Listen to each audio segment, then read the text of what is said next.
Hi, I'm Ross Payne and welcome to the Valley Preview.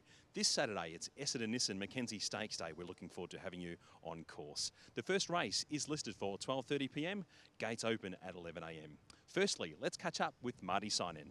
Yeah, the track this week, we put up a dead 4 this morning, 4.73, rail out 4 metres, and as you can see in the background, we're just putting on a little bit of water. The city side of the track's probably a little bit firmer, so we're just putting a couple of mil out there this afternoon. Forecast for Saturday is 19 degrees. There'll be some light winds about, but Marty, in your opinion, has anything jumped off the page? We need a tip from you. Yeah, well, my tip last week didn't go too well, 4th, so I apologise about that, but this week I'm going to tip race 6, number 6, Turfane. Sarbasane's horse. It worked here a couple of weeks ago, and really good work, and it ran a good race here at start before that, so it ran a good second, so I think it might get up and win this week. And now I'm joined by Nick Heathcote, who was at Moonee Valley Trackwork on Tuesday. Welcome to the show, Nick. Thanks, Ross. It was a busy morning Tuesday with about 31 gallopers on the course proper, and I think 13 are likely to take their place in the card tomorrow. And who caught your eye mostly on Tuesday morning? Villaverde clocked the fastest work of the morning according to Warren Huntley, coming home in 24.38 for a last 400.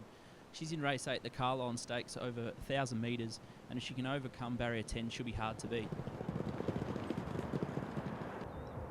In the same race, Shamal Wynn was given an easier time home in 27.17.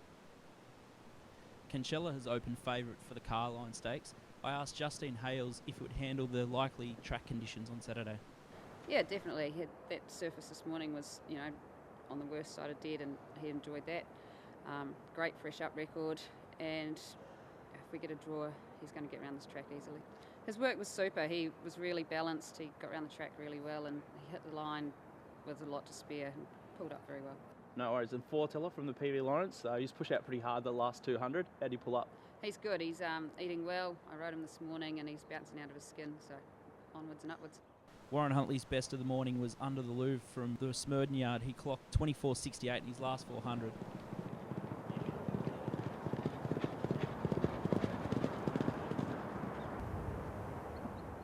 The strongest race on the card is the Essendon Nissan McKenzie Stakes. Favourite Aruhu looks primed after his first up win at Sandown.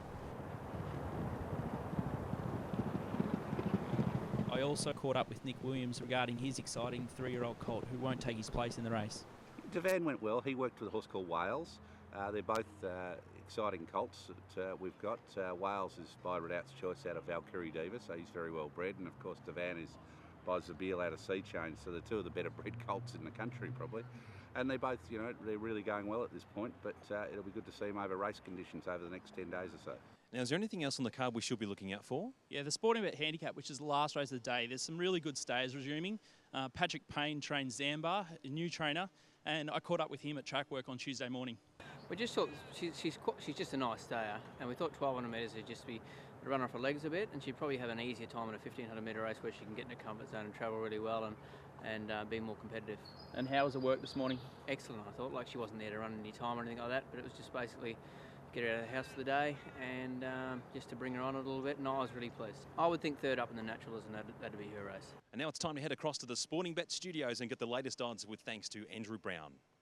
Thanks, Ross, and there's been plenty of early interest since the markets went up on Wednesday. A check of the market movers first, and race 3, number 1, Henwood, who's $9 into $7.50, to race 6 and support here for John O'Shea's Arajo and Wendy Kelly's Fast Cash. And in race 8, number 10, Shamal Wind has been the best backed runner. To the early bets of note, and in the first, a bet of $1,000 on a Fleet of Spree. To race 6, and one punter has had $1,500 at $7 on Merion. And there's been a bet of $2,000 on Shamal Wynn, and Texton Hurley attracting some support in the final race of the day. Sacred Falls tops betting in the latest market for the Sporting Bet Cox Plate. The best backed runner this week has been Aidan O'Brien's Adelaide, who's firmed from $26 to $16 after that impressive win at Arlington. That market and all of your markets for the Valley on Saturday available on the Sporting Bet app, or head to sportingbet.com.au. Thanks for that, Andrew.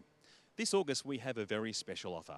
Become a new member or book a dining package on Cox Plate Day, and you could win the VIP experience on Cox Plate Preview Day.